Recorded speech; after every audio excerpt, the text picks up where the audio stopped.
was there from 13, like right before Christmas, I think I got there. And yeah, so my mom passed away August 23rd. I went to rehab probably September, got out October, ran around for probably a month, November, probably got to the recovery house around November, and was doing well, seeing the girls when they would come over, when my baby mom would bring them over, and I started working, and I was clean, and for a little tiny bit because But clean, but doing no work on yourself. I wasn't doing any work. I still thought I wasn't like the other people. I thought I was better than people. I thought because I just started doing heroin when I was like 33 that I don't have but so no, I wasn't doing any work. I wasn't sharing in meetings. I would go to meetings. I wound up getting a relationship. See, always was chasing a girl or getting a relationship, and I really wasn't working on myself. I was like too involved with this girl that I met, and I wound up that didn't even matter. I thought like me and her were good. Everything was good, and I still was getting high. I was getting high behind her back, and I wasn't telling her. And coming back, and I was using. So it was like basically nothing can stop me from getting high, even if I think it's good. Like like everything. You was feel good. like you got it made because things are working in your favor. Everything was good, but I was still going and getting high and coming back. So I was only there for a little bit, and then I came back, and they were like, you got to take a drug test. But my boy was the one that ran the place. He was like the house manager. He was the house manager, and he was like, I was like, bro, I'm not doing it, bro. I was like, I'm not pissing in there. I was like, what do you mean? I said, how you gonna drug test me, bro? He's like, dude, I have to. I said, bro, I'm not pissing, dude. He's like, dude, what are you hot? And I think I was hot for like Suboxones, but I was going from there. I was going and getting bags of dope and sniffing them before I would come back. Like, so I started I was using there. I was getting high. I think I was high I would think I was dirty for Suboxones, but I wouldn't piss. And he's like, just come on in. He was like, I'll just say you piss. And it was good. I didn't piss. Then they hit me again. I must have looked high. And they were like, you got to piss, bro. He's like, dude, you got to piss this time. I said, look, bro, I'm hot. I'm hot for Suboxones. And I was like, you know what? I'm leaving here. I'm leaving. So I called a friend of mine. You probably know him. And I was like, yo, he's like, yeah, I got a house, I live by myself. I was like, listen, I'm trying to get out of this recovery house. I didn't tell him I was getting high. And I was telling him I was leaving. I'm about to get a place. And he was like, nah, move in with me. And so I moved out there, and I started using. Didn't last long. It never lasted. I was getting high before I moved in there. So then it got real bad. So like from there to this 2014 now. From there, I wound up running into like someone I'm real cool with or whatever. And he was telling me, yo, I got this going on, da da da da. We can get this going. I'm like, all right. So I move over there. So I'm like living like house to house to house, like living with a friend, a friend, a friend. You know what I mean? Thinking that's normal. You know what I mean? Right. Thinking like I'm okay. You know what I mean? Like putting fresh clothes on, da da da da. Not taking care of my kids, not doing anything, looking fly in all these pictures, bro. You know what I mean? Like no like so. It didn't even that's how gone I was, you know what I mean? Like, so I thought that was. Well, I don't think it's necessarily gone. I think that we didn't mature. Right.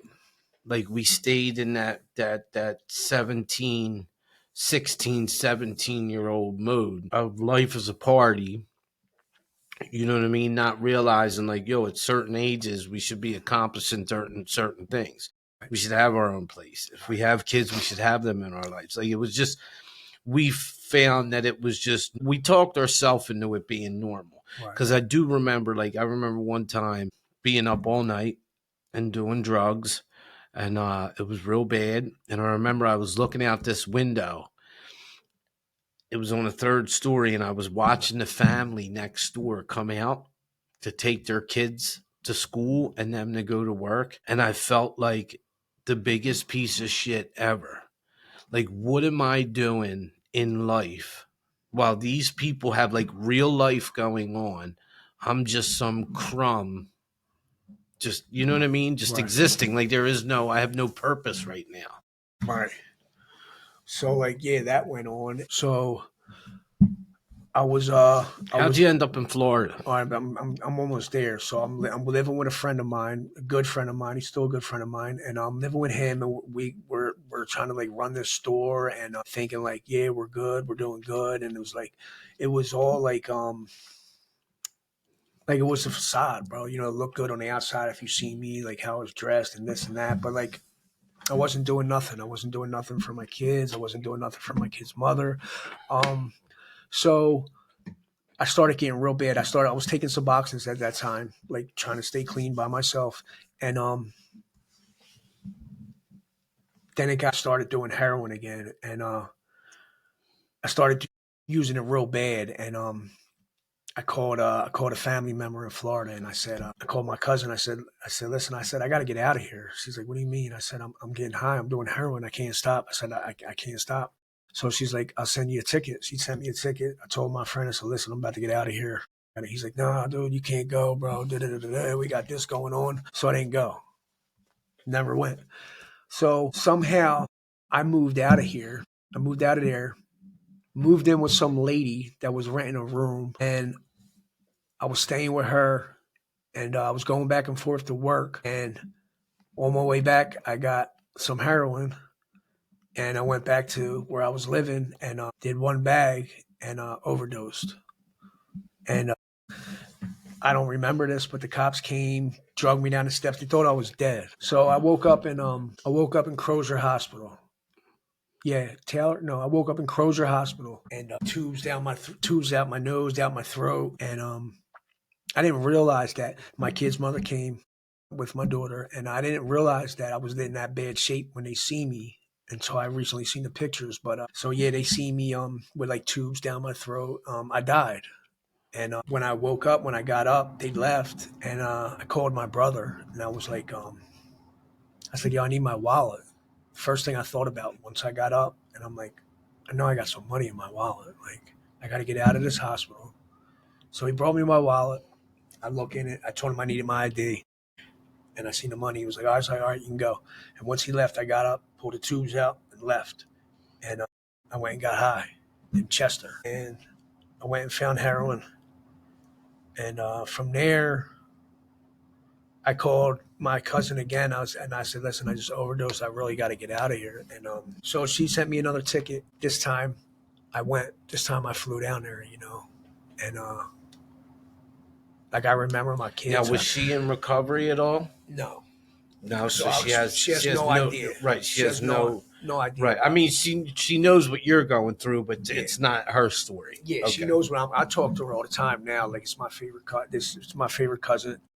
We're really close. We were really close growing up. And no, she has no idea about it. So I'll get into that too. But so I remember when I had to tell my oldest and my kid's mother, and she was guys, I'm going to Florida, and she was crying and everything. Like, but I didn't know what else to do. Like I couldn't get clean here. You know what I mean? Yeah. Now No. I look at it like, wow, why did I go there? So we'll get to that because I messed up even worse over there. So worse than when I was here. So I went over there to try to get clean, and I went to my cousin's, and cold turkey, like no Suboxones, no nothing. I was waking up like sick, and I was calling people back in like South Philly. They're like, dude, you got to go to a meeting. You got to get a sponsor. This is what you do. Because I wasn't introduced to NA or anything. I went a couple times in South Philly, but like it was like I had no intentions on getting Staying. clean. And I wasn't doing heroin yet, so You I didn't go think I into had a problem. listen when you go into those meetings. You know how many people go in there and Right. say, "I didn't plan on staying here," I was going, and now they got 15 years clean. And you're Right. like, okay, Right. cool. So yeah, I was going, but so I get down Florida, and I'm doing what they're telling me to do. I found a sponsor. I was going to meetings. It was like right around the corner from where I was living down there. I was doing all right. I was doing what I was supposed to do. I was staying clean, and I met somebody down there. I met a friend of mine that's down there, and I still speak to him. I hope he's doing good, man. And he was like, yo, he's like, listen, he was like, he was living at his sponsor's house, but it wasn't a recovery house, but it was a big house that he would rent out the rooms to. He would rent out rooms to people that were in like recovery. You know Yeah, what I mean? yeah, But it yeah. wasn't labeled a recovery house. But he had recovery houses also. He was like real big in like the recovery. He was from Philly. He was from South Philly, and he was like, "Dude, move in here." And I was like, I was staying with my cousin. I'm like, she had her own So you house. It was didn't do rehab down I there? didn't do no rehab. So I Okay. went down there, and my cousin was like, "You have to go to you got to do rehab. You got to do rehab." So I called somebody that was down there. You know him, and I was like, "Yo," I was like, "Listen, I'm at my cousin's." I'm like, she thinks I need to go to rehab. He was in like down by Palm Miami, Beach. Palm Beach, West Palm Beach, and I'm like, "Listen, can you get me down there?" I was like, "Whatever it is, she's gonna send me. I can get down there. She wants me to do it, so I'm going to do it." He's like, "Dude, you can't come down here. It's all messed up." He's like, "They're lying on people." So I showed my cousin. I said, "Look," I'm like, Well, that's where that whole brokering thing came in, where they were like telling people to just go get high once and we'll move you to Florida. Like there was a whole I'm not absolute on all the details, but I know there was a lot of wild shit that went on with recovery in Florida. Not and that's another thing. Not everybody has pure intentions when right, they're trying to help someone. Some people put a dollar sign behind that, and right, that kind of like fucks it up. And I'm not saying all recovery houses are bad or all places are bad. It's not what I'm saying. But what I'm saying is some people just view you as a paycheck or as a rent or as a right, whatever. And some people actually want to see you thrive in this world. It's right. tough Yeah, because yeah, it's a lucrative business to right, be in right, because there's so many people messed up. right, But it's like, yo, dude, will you sell your soul for the dollar? right. Yeah. So So yeah, there's a lot of people out there doing that. But so when I went down there, it was great. You know, like I was staying clean. I was going to all these different places in Florida. I got a decent job down there. Um, I'm all over the place down there, like driving all around. Meanwhile, I had a warrant. I was on the run. They gave me a company truck. Had no license. Um, I'm driving to Orlando. I'm driving to Kissimmee, Fort Naples, Port Charlotte, every day by myself. And then from one where? from St. Petersburg. Oh, so Tampa Bay, St. Petersburg. Yeah, I Okay, was living. I yeah, was living in St. Petersburg, and I'm driving to all these places like 2 hours away, 2.5 hours away, 3 hours away. And one day I came back, and my cousin's like, "You can't keep bringing that truck here." I'm like, "All right." So I went to my work, and I said, "Listen," I said, meanwhile, I had a warrant. I was on the run. I had no driver's license. Um, so I you told were on the run down there I or was on on the the run run from from Phil. here, Okay, and you went and down I there. went Yeah. down there. You know what I mean? And Now this is when you did the windows. yeah, I Okay. was installing doors and windows, and that was actually I got that job out of a mistake. But so I got that job. They gave me the vehicle and everything, and I was driving around. I'm like, damn, what if I get pulled over out here? And I'm by myself most of the time because I started as a service tech before I started installing, and I went to my supervisor and I said, "Hey, Chris," I said, "Listen," I said, "I got pulled over in the parking lot the other day. It was a lie." I said, and the cop asked me for my license. I gave it to him, and I was like, "He said it's suspended, but he's not going to give me no ticket. He was just letting me know." I said, "So I'm just letting you know." I said, "My license is suspended." My cousin was getting mad at me, bringing the truck back and putting it in the driveway. She was like, "So my cousin works for the courts, so she Right. could So probably she yeah. probably looked me right up and like, what is he doing?" You know, um, so I gave the truck back, and they got a driver for me. Now I got a driver just driving me all around. So I was honest. I said I don't have a license. So I worked there, and I just went out with a driver, and we would go do the jobs and do the windows and everything, doors and windows. So that went on. So I met somebody, and he's like, "Listen, if you're serious about like staying clean and everything, he's like, you need to be surrounded by people that are in NA and like do what we do." And he's like, "Move in over here. My sponsor has a house. You can rent a room, dude." Like, and it was in Clearwater. So I tell my cousin, Which is not far from there. probably like 25 minutes, 20 minutes from St. Petersburg, over the That's bridge. all of them are in Yeah, Tampa Bay, yeah, Clearwater, and St. St. Petersburg. Petersburg, Gotcha. exactly. So I moved to Clearwater, and went over there, still working for the window company, and going back and forth to work. I was still staying clean. Now there's this stuff called kratom. You ever hear of kratom? Yeah, yeah. Yep. All right, The synthetic weed or yeah, whatever so it I got is. I got addicted to that too. We'll get into that. So my sponsor. I had a sponsor. I was starting to do. I didn't do no step work. I was starting to, but I didn't complete it anything. And people were doing all this kratom and stuff. I didn't do it. And so before I even went to this place, to this guy's house to rent, um, I did an Adderall. I called this guy up at my work at the window company. He called me. He's like, "Yo, I got Adderalls and something else." And I was like, "Nah, I'm cool, bro." And then I met him, and I got an Adderall, and I did it. So this whole time that I'm think I'm clean, and I'm telling people I'm clean, and I'm taking all these pictures, and I'm going to conventions and all. I really was not. I was clean, but I had already messed up. I did an Adderall one day, and I didn't tell anybody. And I think I even went and picked up a chip for like 90 days. Yeah, I'm clean, but I wasn't even clean that day. And so from there, I wound up meeting somebody down there. I wound up meeting a girl down there, and that's a whole other story there. But so we don't have much time, probably. No, but I'm just saying it's not about not having time, but rest in peace to that girl. Right. She's no longer here. But also just letting you know, like, you know what I mean? It's not I'm not pressing you. Right. I'm just saying, like, so you meet the girl, So I meet the girl. it ends up being wild. So yeah, I meet the girl, and Now, did you ever move to that man's house?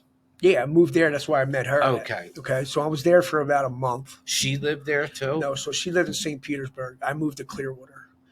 I started seeing her. I met her like a taco place. We would all go out to eat. I met her, and we start talking, and I would go over to see her in St. Petersburg, and so then we started talking, and I wound up getting a place. I wound up getting my own spot down there, and it was a condo, it was an apartment, it was decent, but we moved down there, and I moved her in, and she would like drink, and Oh, so she wasn't in the program. she started going to the meetings to see me, but she wasn't really in the program. So Right, I would gotcha. So she would like stink like alcohol, and I would like call my sponsor. I'm like, dude, she smells like alcohol. What do I do?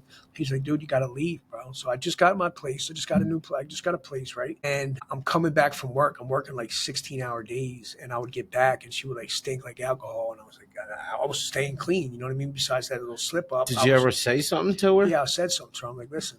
So she would drink. That's what she liked to do. She would drink, but she was also doing Dilaudid. And so one time I came back. We were there only had the place for a few months, and I started to get high. And I came back, and I was in my bedroom and looking through the closet, trying to find something to wear or something. But I found this big bag of pills, dude, a big giant bag of pills. And I was like, what the fuck is this? So I was like, what is this?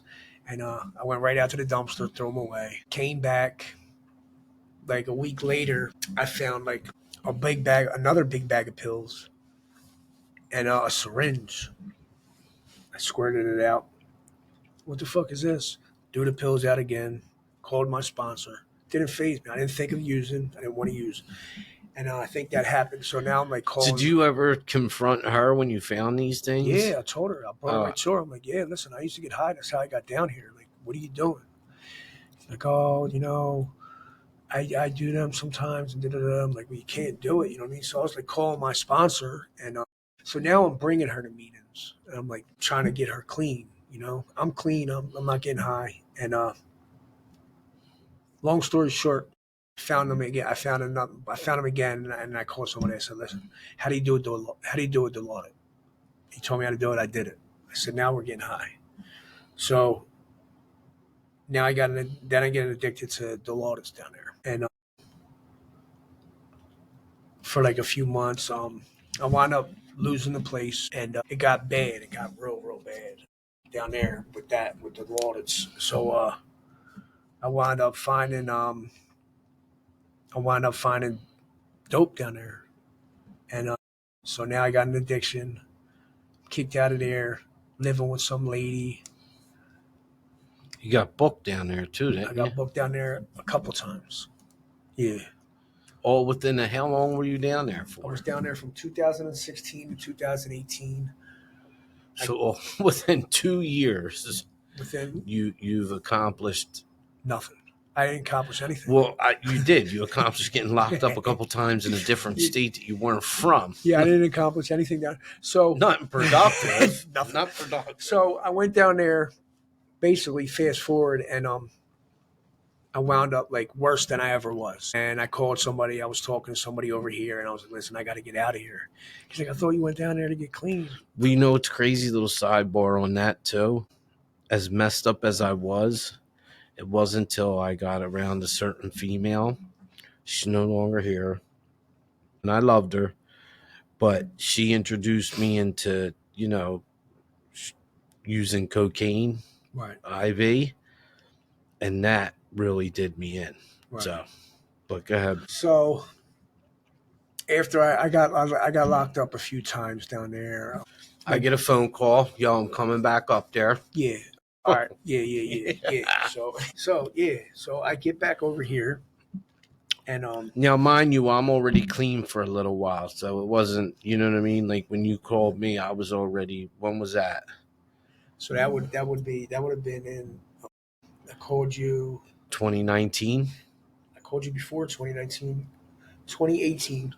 I called you in 2018. That's when you came back here. Yeah, I came back You and her. 2018 in like in the summertime. Yeah, so I was already clean for 8 years. Yeah, so I called you then. No, I got clean in 2005. Wow, you say only 8 years, and now you're like 20. No, That's it crazy. wasn't 8 because I got clean in 2005. Right. So 10, 13 years. It was Right. 13 years then. Right. So, all right, yeah. So I got back here in 2018, that summer, and tried to cold turkey it again. Like I was bad when I came over. When I came from over there, I was Yeah, you worked for me for like 5 minutes. right for like 5 minutes. Like 5 minutes. And I was like, this dude got to Yeah. go. So I came to work, right? Did show up. I I'll don't give know you how. that. I don't know how. So I got to Actually, I got you a job at Havertown too, didn't I? back in the day. Yeah. So before I came back, like I was doing like meth, heroin, bro.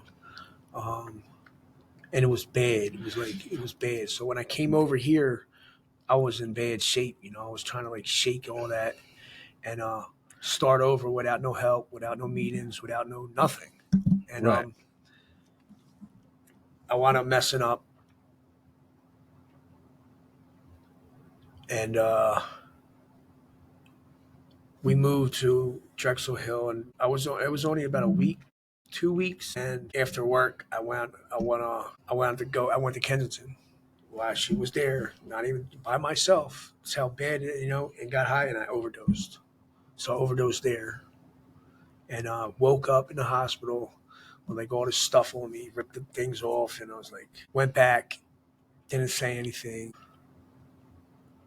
But it was bad. It was bad. I was using. So that place didn't last long. So I wound up moving. You ended up bouncing around for a little bit before Right. the whole. We'll get to that. So So from we were there, we moved to Frankfurt, Which right. is no good. Which is no good. Kensington, basically, right next Mhm. to Kensington, right next to Kensington.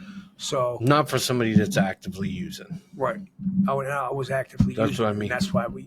Oh, so here's what happened. So okay, so while I was there, still staying in Drexel Hill, I got locked up, and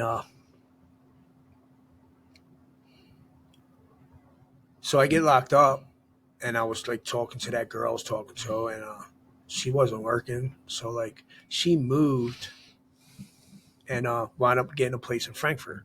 So when I got out, I went right to Frankfurt, and that was The worst possible the worst thing I could scenario. have possibly Right. Yeah. done. You know what I mean? Because everything's instant access. Right. There. So I went there, and that's when I started working with you. When I went there, and I was getting high. I was using every day. It was bad. It was a mess. So I did that for a little while, and then I was doing like a bunch of like crazy stuff. You know what I mean? Like robbing these drug dealers and like shit that would have got me killed. Like like I'm lucky I'm alive right now. Like I was running around Kensington robbing like people I shouldn't have been robbing, dude. And Yeah. And then so you had a wild case that you ended up yeah, so that's how we. catching. I mean, you don't have to go into the details of that. I do remember you calling me and asking me to be your alibi, and I'm like, "Are you out of your goddamn mind?" Because you were Yeah. just nuts. But then you went to you did what you had to do. You went away for a while, and what changed in there to come home to this Pete O'Flynn now?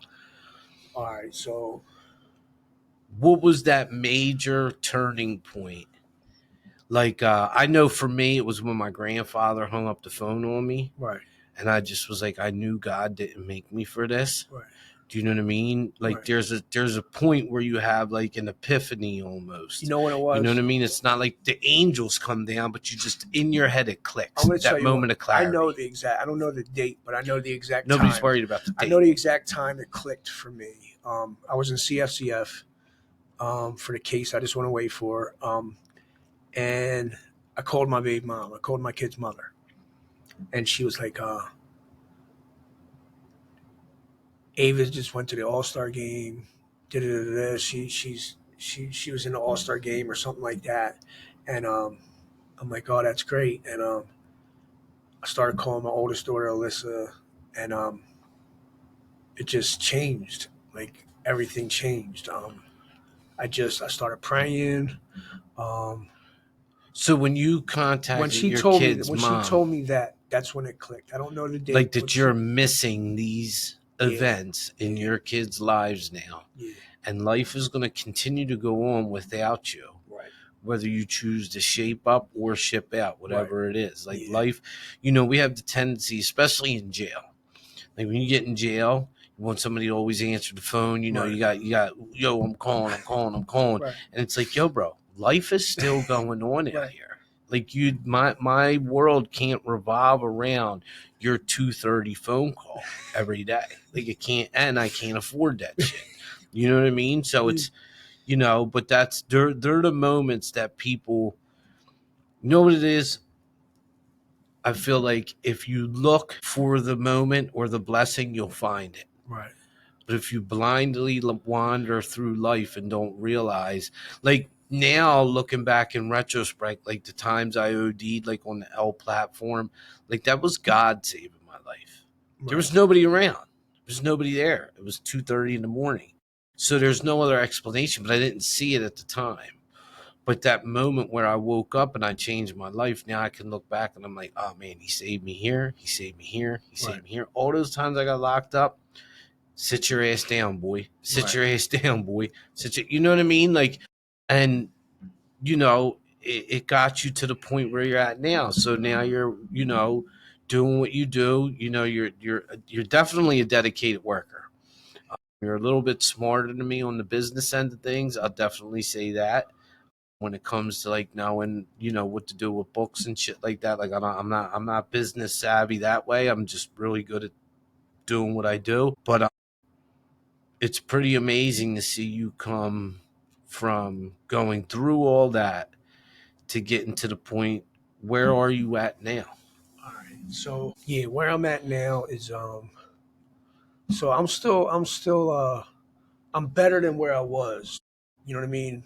Put The it that way. progress, not Yeah, I'm perfection. right. I'm better than where I was yesterday. I'm better than where I was 5, 10 years ago. Where I'm at now, so like I'm still like rebuilding my life. Like I'm still trying to get my life back together and like still trying to like build a better relationship with my kids. I'm still trying to be a better person. Like I'm still trying to just like where I'm at right now, I'm blessed. I'm happy. Things I'm praying for, things I prayed for are starting to happen. But I'm still like it's a process, Like I still have goals. Like I'm not complacent. I don't want You're just content, not I'm content. complacent. I'm doing better than I was before. So you're content, not Yeah, I'm complacent. content but not complacent. So like through you, help me through so many things. You helped me while I was booked. You helped me out here. You know, Yeah, like but you. listen, what it boils down to, it's all ultimately your choice. Anybody can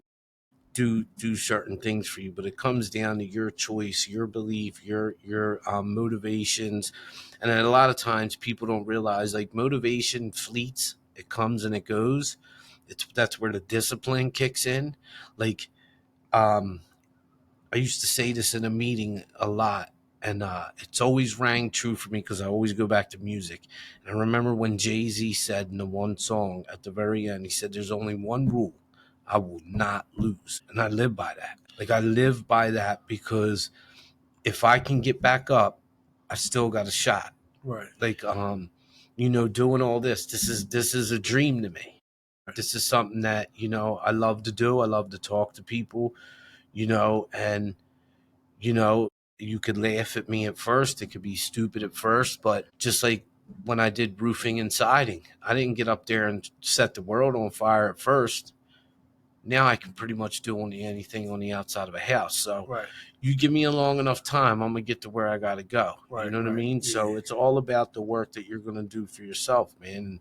I'm honestly proud to call you a friend, to watch, even when the tables don't look like they're turning in your favor. We had this discussion the other night where sometimes God will do for us what we can't do for ourselves. So when we want something so bad and God's like, nah, not yet. Not yet, homie. I got you. Relax. We get frustrated, but the fact is we don't stop. You know what I mean? You just keep working towards that next goal. And I think that ultimately that's going to help people in the long run when it comes down to it. Right. Yeah. But a great a great time having someone on here that I actually know and love. And I appreciate anybody that takes the time to listen. It'll be coming out soon.